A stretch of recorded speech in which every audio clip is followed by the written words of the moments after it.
Aziera ini merasa sudah kenyang diselingkuhi oleh mantan suaminya itu. Politik belah bambu yang dimaksud yakni membenturkan antara sukarelawan yang selama ini mendukung Presiden Jokowi.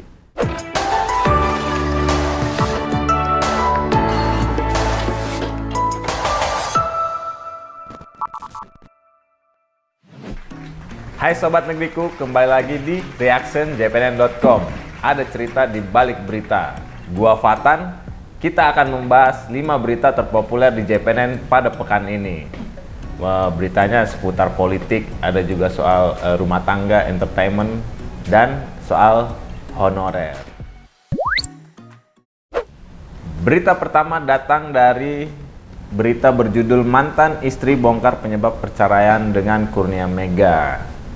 Mantan istri Kurnia Mega, Aziera Atzka Fathir, dia menghadiri sebuah podcast milik Denny Sumargo. Di situ dia membicarakan soal hubungan rumah tangganya sebelum bercerai dengan Kurnia Mega. Kurnia Mega ini dulu kiper timnas Indonesia, pernah juga bermain di Arema Malang.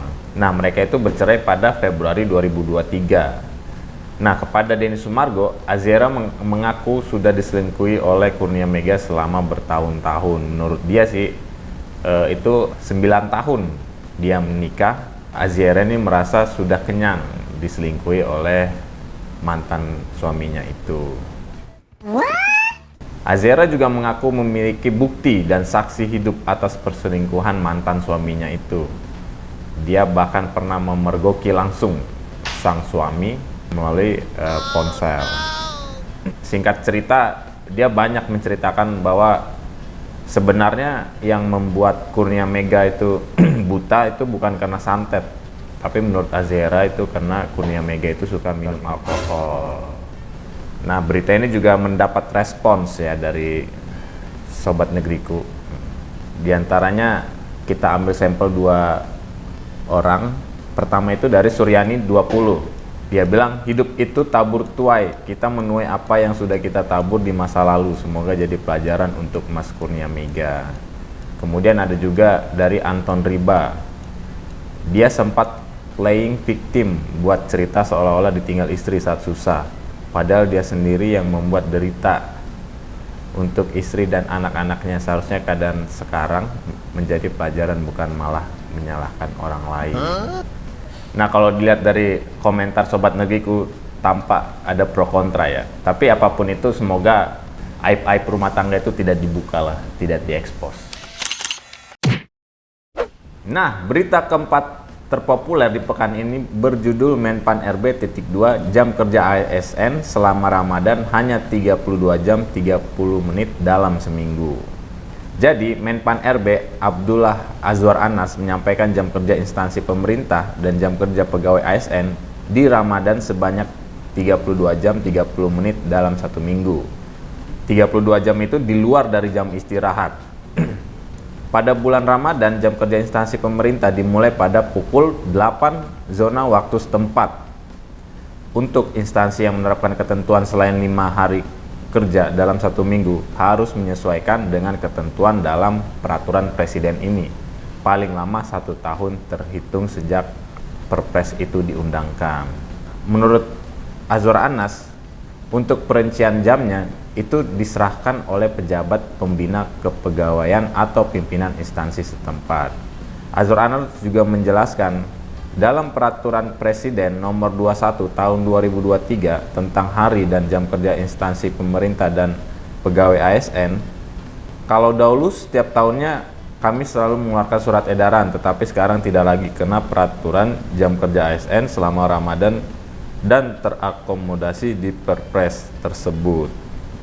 Nah, dalam peraturan tersebut juga tertulis jumlah hari kerja dan atau jam kerja dapat diubah apabila terdapat kebijakan presiden terkait hari libur nasional, cuti bersama yang bersifat nasional, dan kebijakan yang disesuaikan dengan ketentuan peraturan perundang-undangan. Nah, untuk selengkapnya bisa dibaca langsung ke website JPNN, tapi berita ini juga mengundang ya sorotan dari warganet itu. Pertama datang dari Farel Bobby. Kalau yang suka gabut sebelum masa puasa dicek juga nggak Pak berapa jam kerjanya? Kemudian ada Huriyatullah, pengen jadi ASN deh biar jam kerjanya lebih dikit.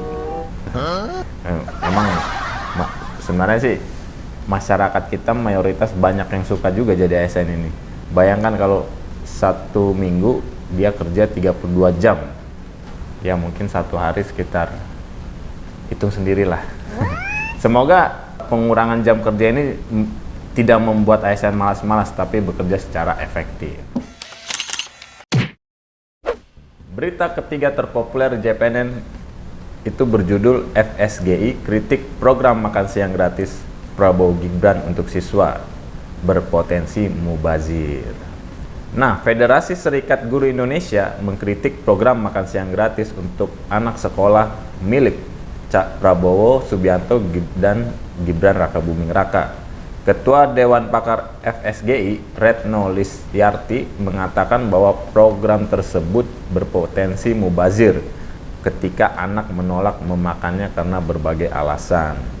Dia merujuk pada kajian PISA pada Desember 2023 bahwa Indonesia itu sebenarnya tidak termasuk negara yang anak-anaknya mengalami kekurangan makan, kata Reno. Tapi bohong.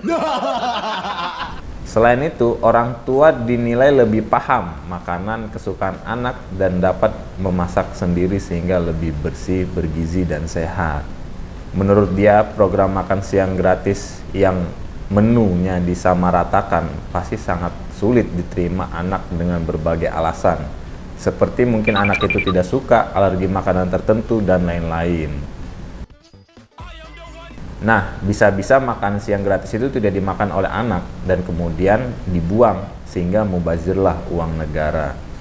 Tak hanya itu, FSGI juga menolak wacana program makan siang yang akan menggunakan dana BOS.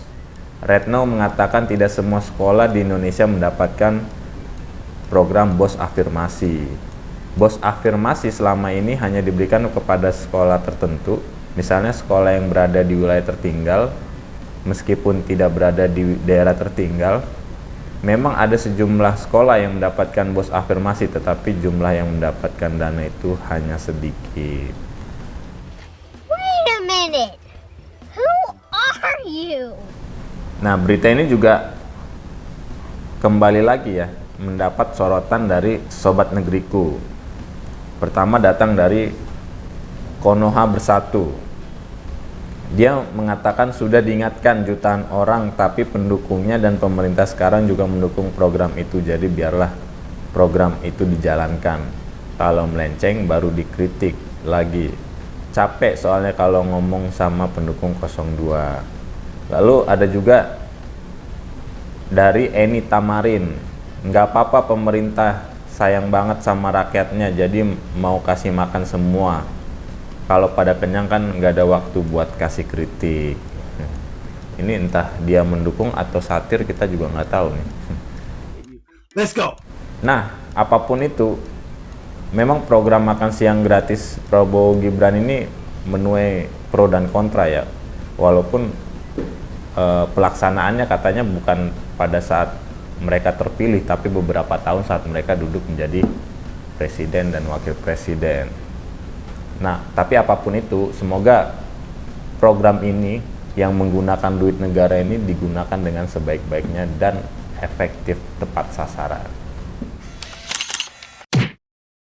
Berita terpopuler kedua berjudul Politik Belah Bambu Prabowo Gibran hancurkan soliditas sukarelawan Jokowi dan PDIP. Nah, Direktur Pusat Studi Islam dan Demokrasi Nazar El Mahfuzi mengemukakan hasil analisisnya terhadap perjalanan pelaksanaan pemilu 2024. Dia menilai strategi politik belah bambu Prabowo Gibran mampu menghancurkan soliditas sukarelawan Jokowi dan PDI Perjuangan. Dalam hal ini kemungkinan kekuasaan berperan besar mengingat Gibran merupakan putra Jokowi dan Prabowo sebagai Menteri Pertahanan. Politik belah bambu warisan Belanda ketika menjajah Indonesia kemungkinan dimainkan saat Prabowo gagal menggait Ganjar Pranowo sebagai kandidat wakil presiden, kata Nazar dalam keterangannya. Politik belah bambu yang dimaksud yakni membenturkan antara sukarelawan yang selama ini mendukung Presiden Jokowi. Prabowo sendiri telah mendapatkan jabatan strategis dalam pemerintahan Jokowi untuk memenangkan kontestasi 2024. Nah, menurut Nazar, langkah menggalang kekuatan gemuk hampir sama dengan pola Orde Baru mengumpulkan kekuatan lawan untuk bergabung menjadi bagian kekuasaan, meluluskan kinerja presiden di parlemen. Sementara patron politik Jokowi dibenturkan dari PDIP dan antar sukarelawan yang ada dalam masyarakat dipecah menjadi kelompok-kelompok kecil. Dengan demikian, tidak ada lagi yang punya kuasa dan kemampuan melakukan perlawanan baik secara politik maupun secara militer. Nazar juga menduga sejumlah lembaga survei ikut bermain, caranya dengan mewarnai elektabilitas Prabowo yang selalu unggul. Hal ini untuk memberikan sinyal dukungan masyarakat seolah-olah mendukung program kerja Jokowi dilanjutkan lewat Prabowo.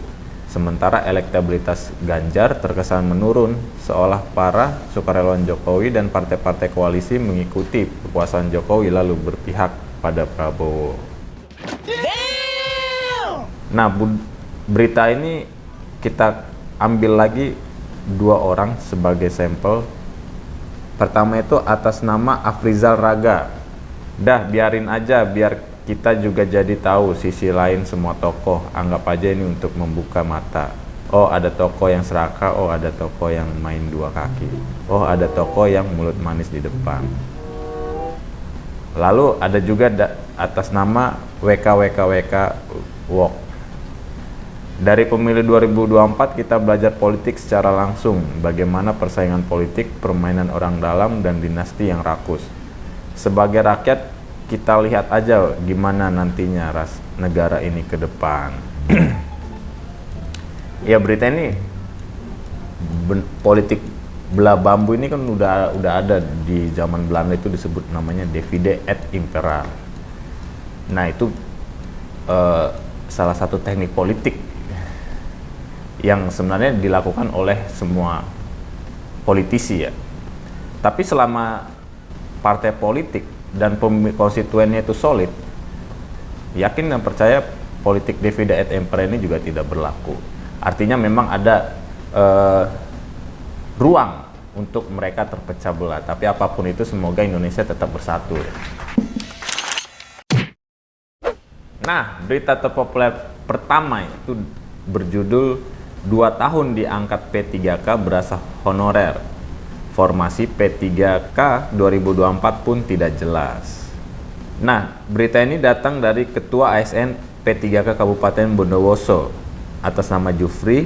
Dia mengatakan 2 tahun diangkat menjadi pegawai pemerintah dengan perjanjian kerja atau P3K berasa seperti honorer. Status ASN pun hanya sekedar stempel menurut dia. Jadi dia bilang sejak mendapatkan SKP 3K sampai sekarang masih seperti honorer, tetap saja dibedakan dengan PNS. Nah, Jufri juga menyodorkan sejumlah fakta yang menyebutkan P3K itu belum dianggap sebagai ASN. Mulai dari tidak adanya kenaikan gaji berkala atau KGB bagi P3K 2021 angkatan pertama dan kedua, padahal mereka sudah 2 tahun lebih diangkat. Dia mengatakan kenaikan gaji berkala bagi P3K 2021 angkatan pertama sudah lebih dari 2 tahun tidak ada juga. Begitu juga P3K 2021 angkatan kedua yang Maret ini genap 2 tahun tidak dapat KGB. Hak-hak P3K lainnya yang belum direalisasikan adalah tambahan penghasilan atau tamsil. Jufri mengungkapkan tamsil ini belum diberikan kepada P3K angkatan 2019 sampai 2023, padahal tamsil mengikat di saat P3K menerima gaji. Sebenarnya menurut Jufri tadi, mereka sudah melakukan audiensi dengan Pemkat Bondowoso untuk menanyakan hak-hak mereka. Sayangnya hingga hari ini Jufri merasa belum ada kejelasan. Nah, Jufri juga melihat Pemkat Bondowoso kurang fokus dalam menyelesaikan permasalahan honorer. Itu tergambar dari belum adanya formasi yang jelas untuk rekrutmen P3K 2024. Jufri khawatir akan banyak honorer yang tercecer tahun ini, sedangkan amanat Undang-Undang Nomor 20 Tahun 2023 tentang ASN tidak ada lagi tenaga non-ASN per 31 Desember 2024. Jufri melanjutkan, Pemkab Bondowoso seharusnya tegak lurus dengan pusat. Pemerintah pusat sudah menyediakan 1,3 juta formasi P3K 2024 untuk instansi daerah. Berita ini juga lagi-lagi ya mendapat sorotan dari Sobat Negeriku. Saya akan bacakan dua komentator kita ini. Pertama atas nama Sawang Sinawang. Dia mengatakan program ini sepertinya belum matang, tapi dipaksakan karena semua orang menuntut dari kiri dan kanan. Lalu ada dari Robiansyah. Pengen daftar ASN kayaknya ribet, mau nyoba P3K yang dikira simple malah sama parahnya. Nah ini soal per ASN-an dan per P3K ini kayaknya terus berlarut-larut, tidak selesai-selesai, walaupun sudah ada sampai dibentuk undang-undang, perpres dan seterusnya. Bahkan Menpan RB saya lihat termasuk orang yang concern, tapi kayaknya masalah soal P3K ini belum selesai-selesai. Kita sih berharap ya, semoga honorer yang diangkat P3K benar-benar mereka yang mau bekerja, dan kemudian pemerintah juga harus memenuhi hak-hak mereka. Nah, itu dia tadi 5 berita terpopuler di JPNN pada pekan ini. Buat Sobat Negeriku, jangan lupa like, comment, subscribe channel YouTube jpnn.com. Nah, buat teman-teman juga semangat puasanya. Sampai jumpa minggu depan. Bye.